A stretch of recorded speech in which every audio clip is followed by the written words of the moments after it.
сіз қалай біреуді жақсы көресіз, если махаббатыңыз өзіңізге жетпесе де. Өзіңізді жақсы көрмесеңіз, сіз қалай біреуді қалай біреуге мейірім төге аласыз, қалай біреуді жақсы көре аласыз, қалай біреуге жақсы әдемі сөз айта аласыз, егер де өзіңізде ол ішіңізде жоқ. Былай ғой жандарым, сол. Шайнектің ішінде сүт пен шай болса, кесеңізде құйылған кезде сүт пен шай құйылады. Шайнегіңіз пустой болса, не құйылады? Жаным, сіз ішіңізде түк жоқ қой. Қалай сіз, ол бәрі өтірік әңгіме, мен жұмыс істеп жатырмын, шаршап жатырмын, бүйтіп жатырмын, сөйтіп жатырмын, байым жоқ, басқам жоқ, ля-ля-ля. Ол әшейін отмазка ол. Сізде өзіңізге, өзің жақсы көру үшін ақша көп, әдемі, бақытты, бай, бірдеңке болудың қажет жоқ. Өзіңді жақсы көру үшін ол сен өзіңді сынай берсең, сен жақсы көре алмайсың. Мен өзімдікімін десең, біз өзіміздікі емеспіз.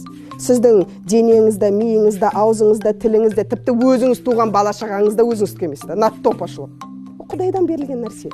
Сіз өзіңізді жек көремін дегенде, сіз өзіңізді емес, сіз Құдайдың жасаған, жаратылысын, создавать еткен созданиесін жек көремін деп тұрсыз. Қалай ол сонда? Сіз қалай басқасын жақсы көресіз? Шайнегіңіз пустой болса, не құйып бересіз бала шағаңызға? Бірінші өзіңіз толтырыңыз.